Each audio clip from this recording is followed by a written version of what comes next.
বন্ধু বান্ধৱীসকল মই পংখী আপোনালোকক ভাৰতীয় এডুকেশ্যন এণ্ড ইনফৰমেশ্যন চেনেলটোলৈ স্বাগতম জনাইছোঁ। আজি আমি অধ্যয়ন কৰিব ওলাইছোঁ দশম শ্ৰেণীৰ উদ্যোগী সংজ্ঞা নামৰ গদ্যটি। গতিকে আহক এই চেপ্টাৰটোৰ কিছুমান ইম্পৰ্টেণ্ট কুৱেশ্যন এনচাৰ আমি আলোচনা কৰোঁ। গতিকে ভিডিঅ'টো আৰম্ভ কৰোঁ। প্ৰথম প্ৰশ্নটো হৈছে দশম শ্ৰেণীৰ শ্ৰেণীকোঠাত সোমোৱা শ্ৰেণী শিক্ষকগৰাকীৰ নাম কি? উত্তৰ হৈছে দশম শ্ৰেণীৰ শ্ৰেণীকোঠাত সোমোৱা শ্ৰেণী শিক্ষকগৰাকীৰ নাম হ'ল প্ৰকাশ গোস্বামী। আকৌ এবাৰ কৈ দিছোঁ, দশম শ্ৰেণীৰ শ্ৰেণীকোঠাত সোমোৱা শ্ৰেণী শিক্ষকগৰাকীৰ নাম হ'ল প্ৰকাশ গোস্বামী।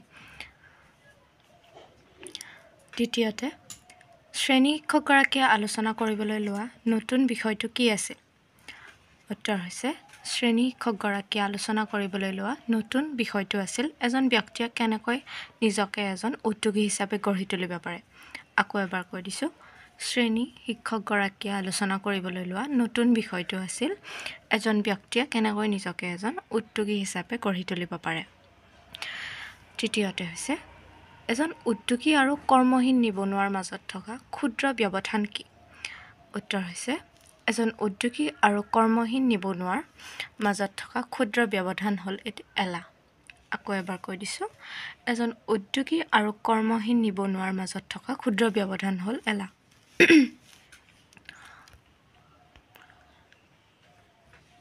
আন এটি প্ৰশ্ন হৈছে এজন সফল উদ্যোগী হ'বলৈ কি কি গুণৰ প্ৰয়োজন? উত্তৰ হৈছে এজন সফল উদ্যোগী হ'বলৈ ধৈৰ্য, একাগ্ৰতা, নিয়মানুৱৰ্তিতা, সময়ানুৱৰ্তিতা, আত্মবিশ্বাস আৰু হাৰ নমনা মনোবৃত্তি আদি গুণৰ প্ৰয়োজন।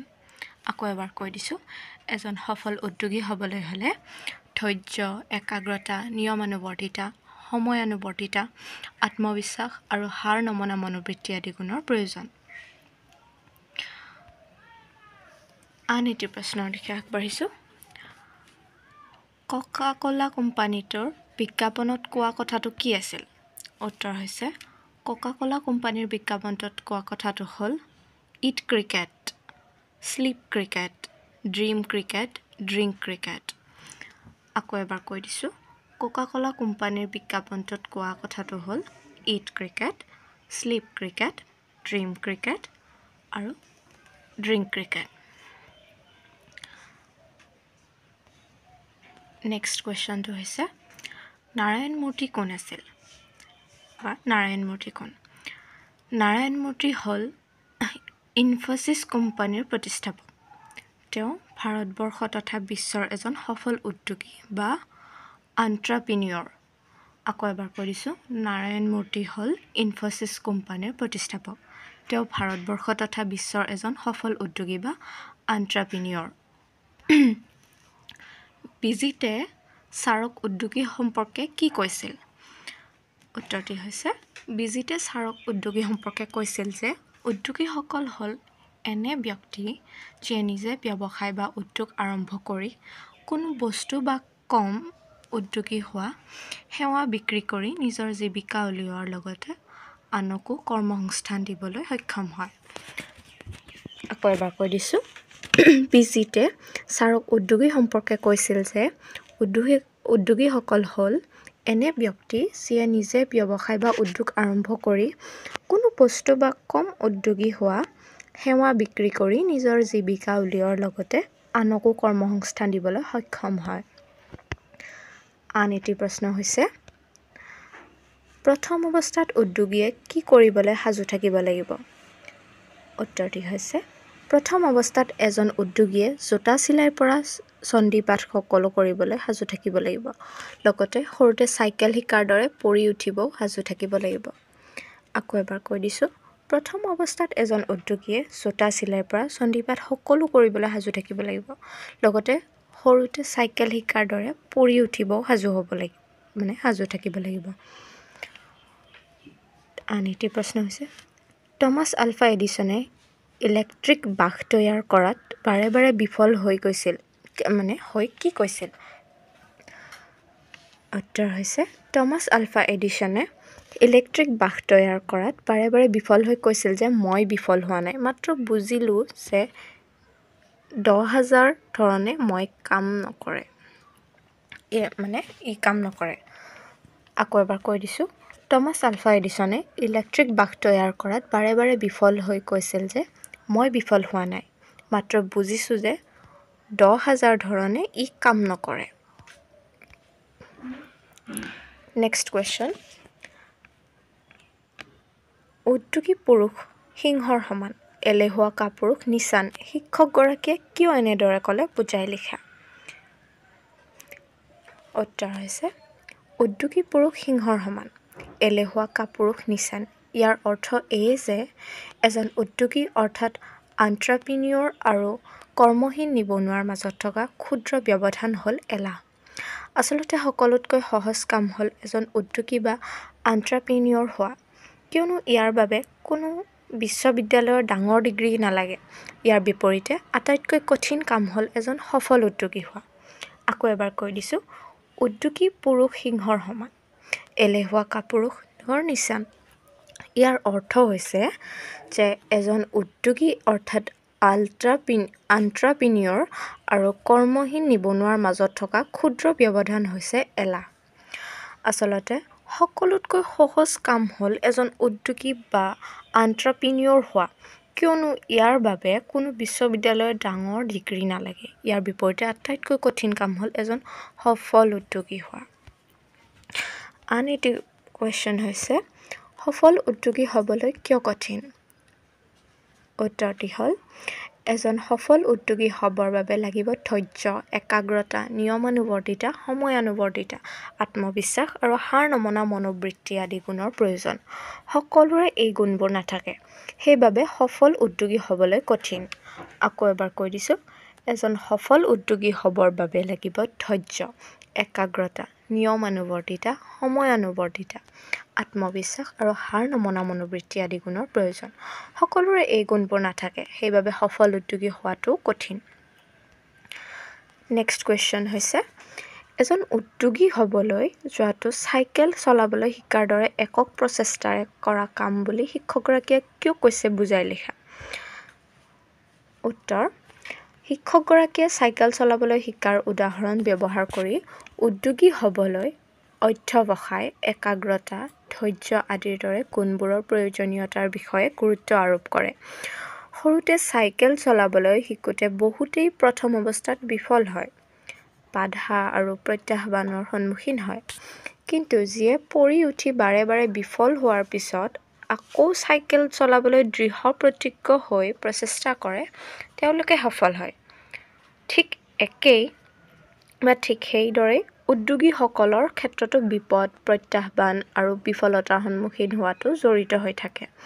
এজন সফল উদ্যোগী হ'বলৈ ধৈৰ্য, অভিযোজন আৰু অবিৰত প্ৰচেষ্টাৰ সৈতে বাধাসমূহ অতিক্ৰম কৰি নিজৰ লক্ষ্যত উপনীত হ'বলৈ অধ্যৱসায়ৰ অতিকৈ প্ৰয়োজন।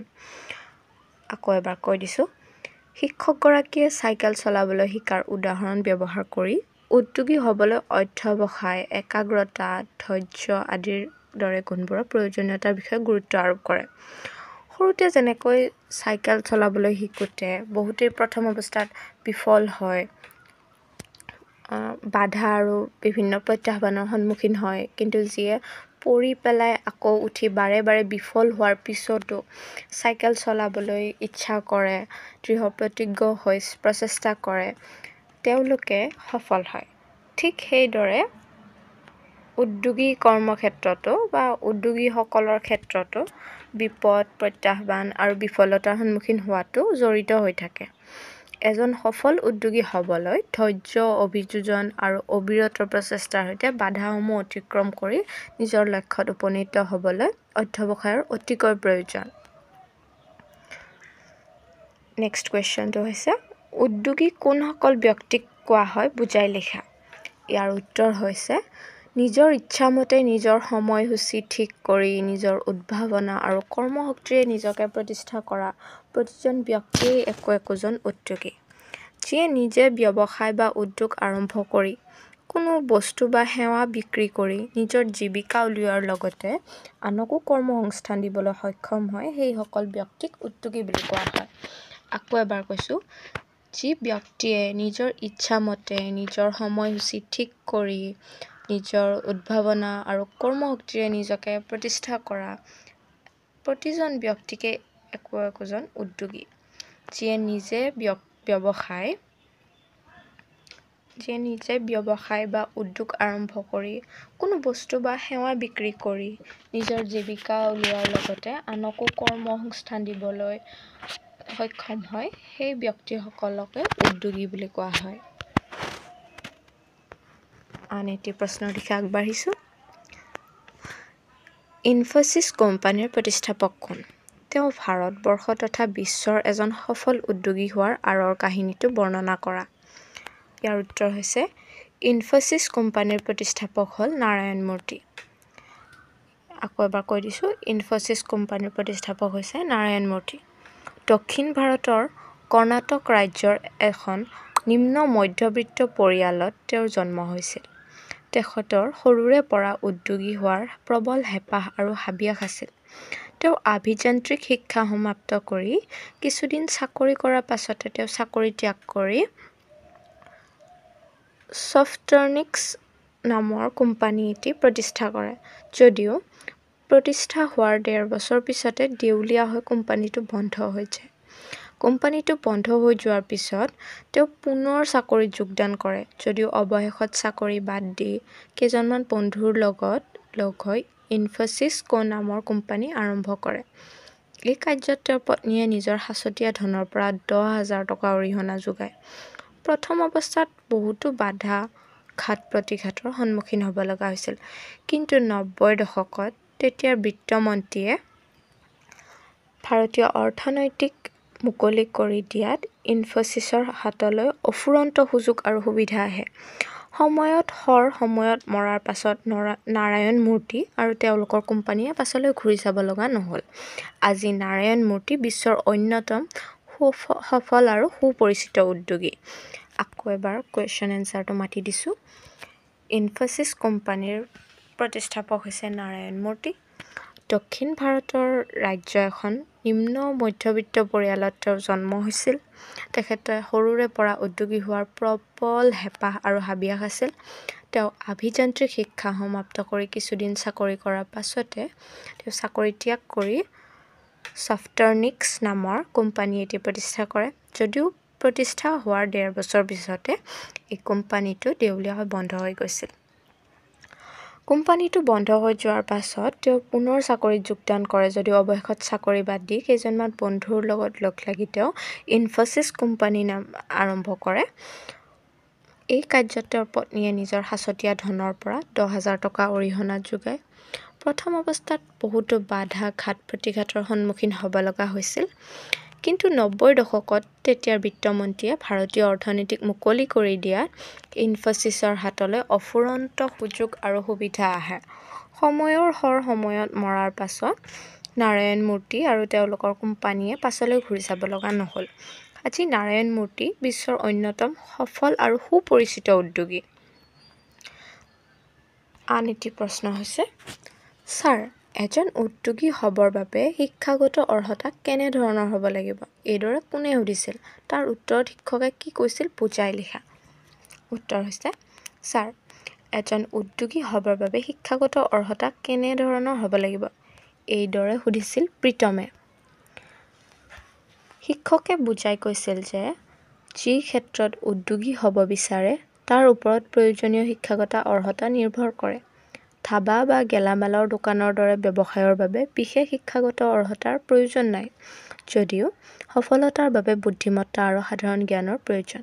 আনহাতে বিউটি পাৰ্লাৰ বা গাড়ী মেৰামতি গেৰেজ বা মোবাইল ফোন বা টিভিৰ দোকানৰ দৰে ব্যৱসায়ৰ বাবে কামটোত প্ৰয়োজনীয় দক্ষতা আৰু বিশেষজ্ঞতা থকাটো সফলতাৰ বাবে অতি গুৰুত্বপূৰ্ণ।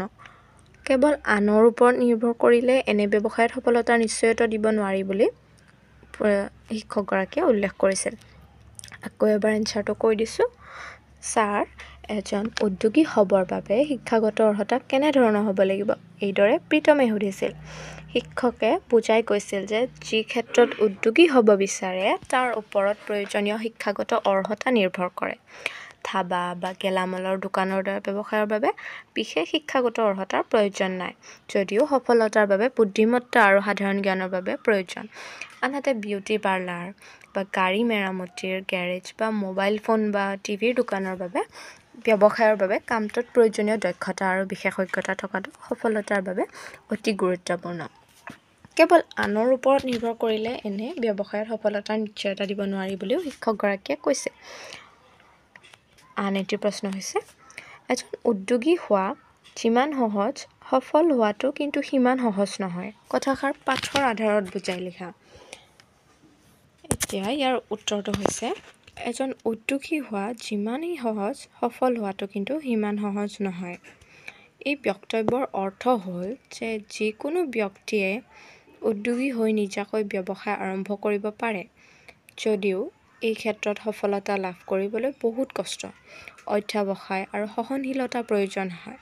এই কথাটো বুজাবলৈ চাইকেল চলাবলৈ শিকাৰ উপমাটো ব্যৱহাৰ কৰা হৈছে, কিয়নো চাইকেল চলাবলৈ শিকিবলৈ যেনেকৈ অভ্যাস, ধৈৰ্য আৰু তললৈ পৰি যোৱাৰ আশংকাৰ সন্মুখীন হ'বলৈ ইচ্ছাৰ প্ৰয়োজন হয়, একেদৰে এজন উদ্যোগী হোৱাৰ বাবে মনত সাহস, ৰিস্ক লোৱা আৰু প্ৰত্যাহ্বানৰ সন্মুখীন হোৱাটো জড়িত হৈ থাকে। আৰু বিফলতাৰ সন্মুখত অধ্যৱসায় কৰিবলৈ ইচ্ছুকসকলে অৱশেষত সফল হ'ব। এজন উদ্যোগী হ'বলৈ কোনো আনুষ্ঠানিক শিক্ষাগত অৰ্হতাৰ প্ৰয়োজন নহয়, কিন্তু সেই বিশেষ ক্ষেত্ৰত প্ৰয়োজনীয় জ্ঞান আৰু দক্ষতা থকাটো প্ৰয়োজনীয়। গতিকে উদ্যোগী হোৱাটো তুলনামূলকভাৱে সহজ হ'ব পাৰে, কিন্তু এই ক্ষেত্ৰত সফলতা লাভ কৰাটো এক কঠিন আৰু চলি থকা প্ৰক্ৰিয়া, যাৰ বাবে নিষ্ঠা আৰু কঠোৰ পৰিশ্ৰমৰ প্ৰয়োজন হয়। আকৌ এবাৰ মাতি দিছোঁ, এজন উদ্যোগী হোৱা যিমান সহজ, সফল হোৱাটো কিন্তু সিমান সহজ নহয়। এই বক্তব্যৰ অৰ্থ হ'ল যিকোনো ব্যক্তিয়ে উদ্যোগী হৈ নিজাকৈ ব্যৱসায় আৰম্ভ কৰিব পাৰে, যদিও এই ক্ষেত্ৰত সফলতা লাভ কৰিবলৈ বহুত কষ্ট হয়, অধ্যৱসায় আৰু সহনশীলতা প্ৰয়োজন হয়। এই কথাটো বুজাবলৈ চাইকেল চলোৱাৰ উপমাটো ব্যৱহাৰ কৰা হৈছে, কিয়নো চাইকেল চলাবলৈ যেনেকৈ ধৈৰ্য আৰু পৰাৰ চান্স থাকে, সেইটো অৱস্থাৰ সন্মুখীন হোৱাটো ইচ্ছাৰ প্ৰয়োজন হয়। একেদৰে এজন উদ্যোগী হোৱাৰ বাবে মনত সাহস অথবা যিকোনো প্ৰত্যাহ্বানৰ সন্মুখীন হোৱাটো জড়িত হৈ থাকিব লাগে। আৰু বিফলতাৰ সন্মুখত অধ্যৱসায় আৰু ইচ্ছুকসকলে অৱশেষত সফল হ'ব। এজন উদ্যোগী হ'বলৈ কোনো আনুষ্ঠানিক শিক্ষাগত অৰ্হতাৰ প্ৰয়োজন নহয়, কিন্তু সেই বিশেষ ক্ষেত্ৰত প্ৰয়োজনীয় জ্ঞান আৰু দক্ষতা থাকিব লাগিব। গতিকে উদ্যোগী হোৱাটো তুলনামূলকভাৱে সহজ হ'বও পাৰে। এই ক্ষেত্ৰত সফলতা লাভ কৰাটো এক কঠিন আৰু চলি থকা প্ৰক্ৰিয়া, যাৰ বাবে নিষ্ঠা আৰু কঠোৰ পৰিশ্ৰমৰ প্ৰয়োজন হয়। আন এটি প্ৰশ্নৰ দিশে আগবাঢ়ো। ভাৰতৰ সৰ্বতোকালৰ এজন সফল ব্যৱসায়ী ধীৰুভাই আম্বানীৰ হাতত মূলধনো নাছিল। ধীৰুভাই আম্বানীয়ে হাতত মূলধন আৰু শিক্ষাগত অৰ্হতা নথকাকৈ কেনেকৈ এজন সফল উদ্যোগী হ'ব পাৰিছিল, বৰ্ণনা কৰা। উত্তৰ হৈছে, ভাৰতৰ সৰ্বতোকালৰ অন্যতম সফল উদ্যোগী ধীৰুভাই আম্বানীয়ে উদ্যোগী হিচাপে যাত্ৰা আৰম্ভ কৰাৰ সময়ত বিশেষ মূলধন বা শিক্ষাগত অৰ্হতা নাছিল। মেট্ৰিকতে শিক্ষা সমাপ্ত কৰা ধীৰুভাই আম্বানীয়ে পেট্ৰল ডিপোত তেল ভৰোৱা কাম কৰিবলৈ লৈছিল, য'ত তেওঁৰ কঠোৰ পৰিশ্ৰম আৰু নিষ্ঠাৰ বাবে পেট্ৰল ডিপো মেনেজাৰ পদলৈ উন্নতি কৰিছিল। উদ্যোগী হিচাপে নিজকে প্ৰতিষ্ঠা কৰাৰ প্ৰবল ইচ্ছা আছিল বাবেই তেওঁ চাকৰি এৰি নিজাকৈ ব্যৱসায় আৰম্ভ কৰাৰ সিদ্ধান্ত লয়। হাতত বেছি মূলধন নথকা স্বত্বেও ধীৰুভাই আম্বানীয়ে ব্যৱসায়ৰ বাবে মানুহৰ পৰা টকা ধাৰলৈ লৈ কাপোৰ তৈয়াৰ কৰি পুনৰ ৰাইজকে বেচি অধিক মুনাফা অৰ্জন কৰে আৰু লাভৰ অংশ অংশীদাৰীসকলৰ মাজত বিতৰণ কৰিছিল। মূলধনৰ অভাৱ উদ্যোগীসকলৰ হোৱাৰ কেতিয়াও অন্তৰায় বা বাধা হ'ব নোৱাৰে। ইয়াৰ বাবে কেৱল এজন ব্যক্তিৰ থাকিব লাগিব আত্মবিশ্বাস, ইচ্ছাশক্তি, আগ্ৰহ, দক্ষতা, স্বাধীনচিত্তে সৃষ্টিশীল মন।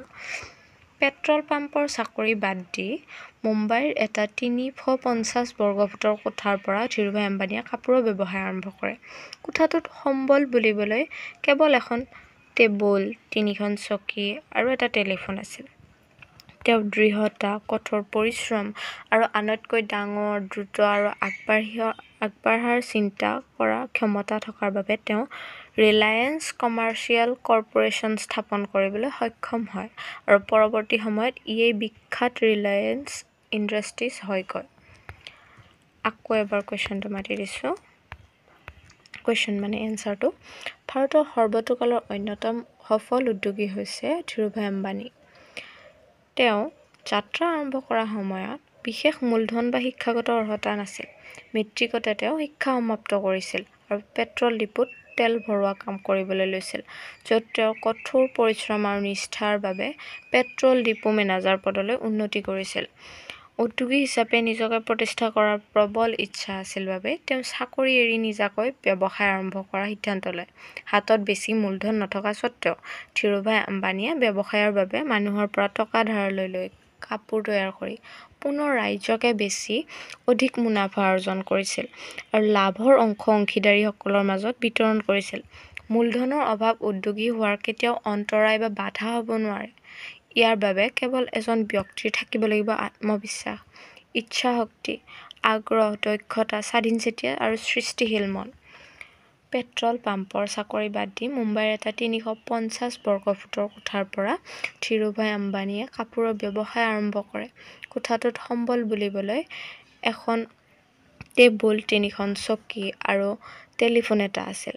তেওঁ দৃঢ়তা, কঠোৰ পৰিশ্ৰম আৰু আনতকৈ ডাঙৰ, দ্ৰুত আৰু আগবাঢ়ি অহা চিন্তা কৰাৰ ক্ষমতা থকাৰ বাবে তেওঁ ৰিলায়েন্স কমাৰ্চিয়েল কৰ্পোৰেচন স্থাপন কৰিবলৈ সক্ষম হয় আৰু পৰৱৰ্তী সময়ত ইয়েই বিখ্যাত ৰিলায়েন্স ইণ্ডাষ্ট্ৰিজ হয়গৈ। আন এটি প্ৰশ্ন হৈছে, ছাত্ৰ-ছাত্ৰীসকলক উদ্যোগী হিচাপে মানসিকভাৱে প্ৰস্তুত কৰি ৰাখিবলৈ কি কি কৰিব পৰা যায়? উত্তৰ হৈছে, ছাত্ৰ-ছাত্ৰীসকলক উদ্যোগী হিচাপে মানসিকভাৱে প্ৰস্তুত কৰিবলৈ স্কুলীয়া শিক্ষা আৰু কলেজীয়া শিক্ষাৰ পাঠ্যক্ৰমত বৃত্তিমূলক আৰু পেছাদাৰী পাঠ্যক্ৰম অন্তৰ্ভুক্ত কৰিব লাগে, যাতে ছাত্ৰ-ছাত্ৰীসকলে ব্যৱহাৰিক জ্ঞান আহৰণ কৰিব পাৰে। শৈক্ষিক প্ৰতিষ্ঠানসমূহত নিয়মিত কৰ্মশালা, প্ৰশিক্ষণ আদিৰ আয়োজন কৰিব লাগে, যাৰ দ্বাৰা তেওঁলোকে উপকৃত হ'ব পাৰে। কেৱল চৰকাৰী চাকৰিৰ আশাত অধ্যয়ন কৰাৰ পৰিৱৰ্তে যিকোনো উৎপাদনশীল বা বৃত্তিমুখী চাকৰি বা নিজাকৈ ব্যৱসায় সৃষ্টি কৰা মানসিকতা গঢ়ি তুলিবলৈ অনুপ্ৰাণিত কৰিব লাগে। ছাত্ৰ-ছাত্ৰীসকলে উদ্ভাৱন, সৃষ্টিশীলতা, সমস্যা সমাধানৰ মানসিকতা গঢ়ি তোলাটো অতিকৈ গুৰুত্বপূৰ্ণ। ইয়াৰ উপৰিও উদ্যোগীকৰণৰ ক্ষেত্ৰত অধ্যৱসায়, স্থিতিস্থাপকতা, কঠোৰ পৰিশ্ৰমৰ মূল্যৰ ওপৰত গুৰুত্ব আৰোপ কৰাটো গুৰুত্বপূৰ্ণ। ছাত্ৰ-ছাত্ৰীসকলে বুজিব লাগিব যে এজন উদ্যোগী হিচাপে সফলতা লাভৰ বাবে অধ্যৱসায়, অভিযোজন ক্ষমতা, বিফলতা আৰু বিপৰ্যয়ৰ পৰা শিকিবলৈ ইচ্ছাৰ প্ৰয়োজন। অন্য এটি প্ৰশ্নলৈ আগবাঢ়ো। এইকেইটা হৈছে চমু টোকা। Thomas Alva Edison.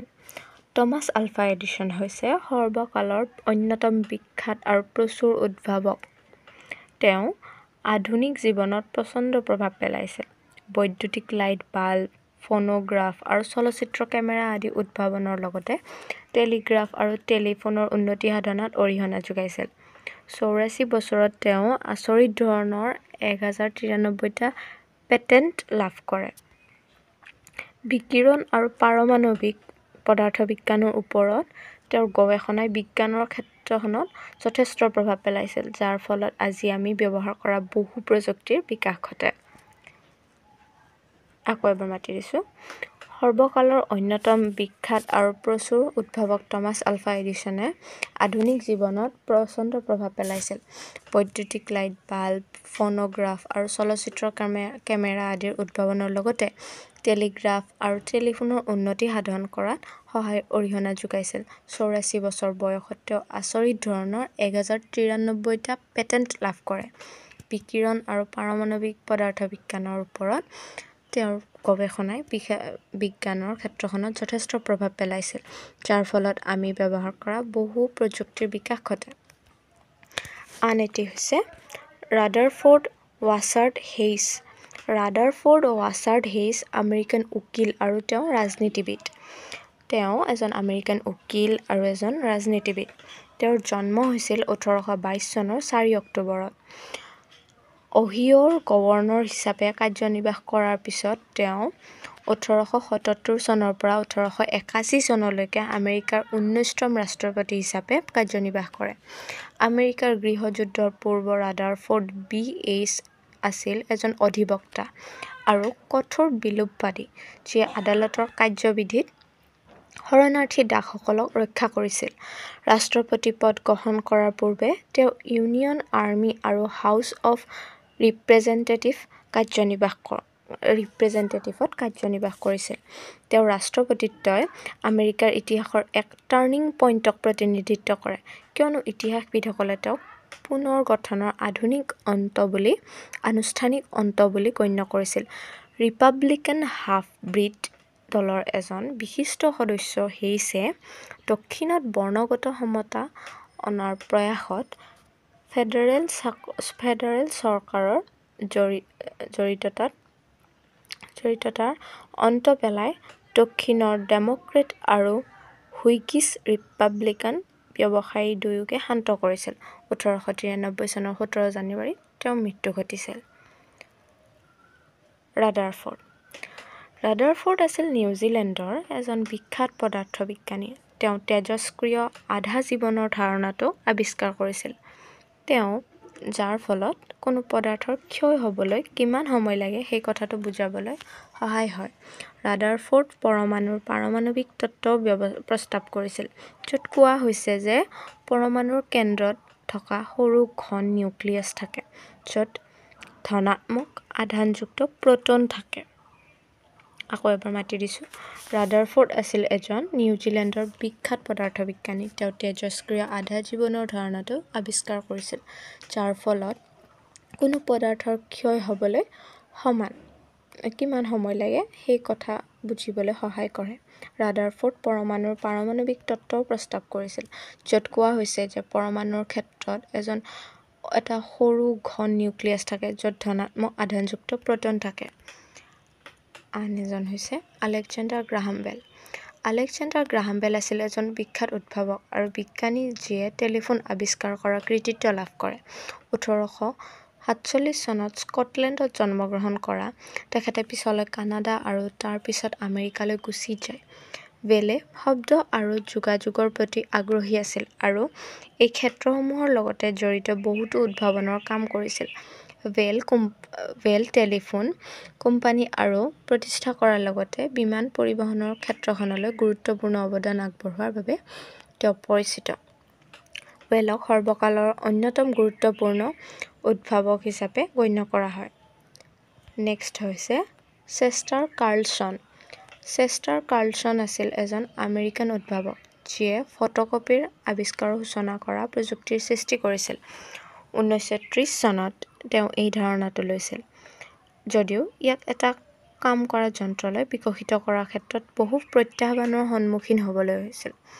কিন্তু তেওঁ অটল আৰু শেষত এটা কোম্পানীৰে অংশীদাৰিত্ব কৰিছিল, যিয়ে তেওঁক তেওঁৰ উদ্ভাৱনক বজাৰলৈ অনাত সহায় কৰিছিল। তেওঁৰ কামে নথিপত্ৰ কপি আৰু ছপা কৰাৰ ক্ষেত্ৰত এক বৈপ্লৱিক পৰিৱৰ্তন আনিছিল। নেক্সট হৈছে বিল গেটছ। বিল গেটছ এজন সুপৰিচিত আমেৰিকান উদ্যোগী। দানবীৰ আৰু ব্যক্তিগত কোম্পানীৰ উদ্যোগত বৈপ্লৱিক পৰিৱৰ্তন আনিব পৰা প্ৰযুক্তি কোম্পানী মাইক্ৰ'ছফ্ট কৰ্পোৰেচনৰ সহ-প্ৰতিষ্ঠাপক। 1955 চনৰ পৰা 25 অক্টোবৰত ৱাশ্বিংটনৰ চিয়াটলত জন্মগ্ৰহণ কৰা গেটছে সৰুৰে পৰাই কম্পিউটাৰ প্ৰগ্ৰেমিঙৰ প্ৰতি তীব্ৰ আগ্ৰহ প্ৰকাশ কৰিছিল। 1975 চনত তেওঁ হাৰ্ভাৰ্ড বিশ্ববিদ্যালয়ৰ পৰা বাদ দি শৈশৱৰ বন্ধু পল এলেনৰ সৈতে মাইক্ৰ'ছফ্ট আৰম্ভ কৰিছিল। গেটছৰ নেতৃত্বত মাইক্ৰ'ছফ্ট বিশ্বৰ অন্যতম বৃহৎ আৰু সফল ছফ্টৱেৰ কোম্পানী হিচাপে পৰিগণিত হয়। শেহতীয়া বছৰবোৰত গেটছে দানশীলতাৰ ওপৰত গুৰুত্ব আৰোপ কৰিছিল। তেওঁৰ ফাউণ্ডেশ্যনৰ জৰিয়তে, যিয়ে বিশ্ব স্বাস্থ্য উন্নত আৰু দৰিদ্ৰতা হ্ৰাসৰ বাবে কাম কৰে। উইলিয়াম শ্বেক্সপিয়াৰ এজন ইংৰাজ নাট্যকাৰ আৰু কবি আছিল, যিয়ে 16 আৰু 17 শতিকাত জীয়াই আছিল। ইংৰাজী ভাষাৰ অন্যতম শ্ৰেষ্ঠ লেখক হিচাপে তেওঁক বহুলভাৱে গণ্য কৰা হয় আৰু ৰোমিঅ' আৰু জুলিয়েট, হেমলেট, মেকবেথ আদি নাটকৰ বাবে তেওঁ পৰিচিত। শ্বেক্সপিয়েৰৰ ৰচনাসমূহ প্ৰতিটো প্ৰধান ভাষালৈ অনুবাদ কৰা হৈছে আৰু আজিও সমগ্ৰ বিশ্বতে পৰিৱেশন কৰা হয়। ইংলেণ্ডৰ ষ্টেটফোৰ্ড আপন এভনত জন্মগ্ৰহণ আৰু ডাঙৰ দীঘল হোৱাৰ বাবে তেওঁক প্ৰায়ে ৱাৰ্ড অৱ এভন বুলিও কোৱা হয়। আন এটি হৈছে আমাৰ সকলোৰে জনপ্ৰিয় হাৰ্টথ্ৰব জুবিন গাৰ্গ। জুবিন গাৰ্গ অসম তথা ভাৰতৰ এগৰাকী প্ৰসিদ্ধ কণ্ঠশিল্পী। ইয়াৰ উপৰিও তেওঁ এগৰাকী সংগীত পৰিচালক, গীতিকাৰ আৰু চলচ্চিত্ৰ অভিনেতা। 1992 চনত 19 বছৰ বয়সত তেওঁ প্ৰথম এলবাম অনামিকা মুক্তি পোৱাৰ লগে লগে গাৰ্গে পেছাদাৰী সংগীতৰ জগতখনত প্ৰৱেশ কৰে। বিভিন্ন ভাষাত বহু হিট গীত মুকলি কৰাৰ লগতে সংগীত জগতত কৰা কামৰ বাবে কেইবাটাও বঁটা লাভ কৰিবলৈ সক্ষম হৈছে। তেওঁ অসমৰ বিভিন্ন সামাজিক কাম-কাজত অৱদান আগবঢ়াই গৈছে। জুবিন গাৰ্গক অসমৰ সাংস্কৃতিক আইকন হিচাপে বহুলভাৱে গণ্য কৰা হয়। আন এজন হৈছে অংগৰাগ পাপন মহন্ত। পাপন নামেৰে পৰিচিত অংগৰাগ পাপন মহন্ত ভাৰতৰ অসমৰ এগৰাকী জনপ্ৰিয় গায়ক আৰু সংগীত সুৰকাৰ। লোক, পপ, ইলেক্ট্ৰনিক আদি সংগীতৰ বিভিন্ন ধাৰাত তেওঁ অৱদান আগবঢ়াইছে। তেওঁৰ সংগীতৰ বাবে কেইবাটাও বঁটা লাভ কৰিছে, য'ত দ্য ষ্টৰী অফ পোখৰণ ছবিৰ বাবে শ্ৰেষ্ঠ সংগীত পৰিচালনাৰ ৰাষ্ট্ৰীয় বঁটা আৰু দ্য ষ্টৰী ছ' ফাৰৰ বাবে শ্ৰেষ্ঠ পপ এলবামৰ জিমা বঁটা। পাপন তেওঁৰ আত্মস্পৰ্শী কণ্ঠ আৰু সংগীতৰ অনন্য শৈলীৰ বাবে বহুলভাৱে স্বীকৃতি লাভ কৰিছে। এইবাৰ হৈছে সমাৰ্থক শব্দ, অৰ্থাৎ একে শব্দ। প্ৰভাত। প্ৰভাতৰ অৰ্থ বুজোৱা আন এটা শব্দ হৈছে প্ৰাতঃকাল বা ৰাতিপুৱা। কঠিন মানে হৈছে টান, এলেহুৱা মানে হৈছে অলস বা ৰিহা-কুৰিয়া, ডাঙৰ মানে হৈছে বৰ, চেষ্টা, প্ৰয়াস, লগৰীয়া, লগ বা বন্ধু বা মিত্ৰ, লক্ষ্য, উদ্দেশ্য, নিৰৱচ্ছিন্ন, অবিৰত, হাবিয়াস, আকাংক্ষা, সপোন, দিৱা স্বপ্ন। এইবাৰ হৈছে বিপৰীতাৰ্থক শব্দ।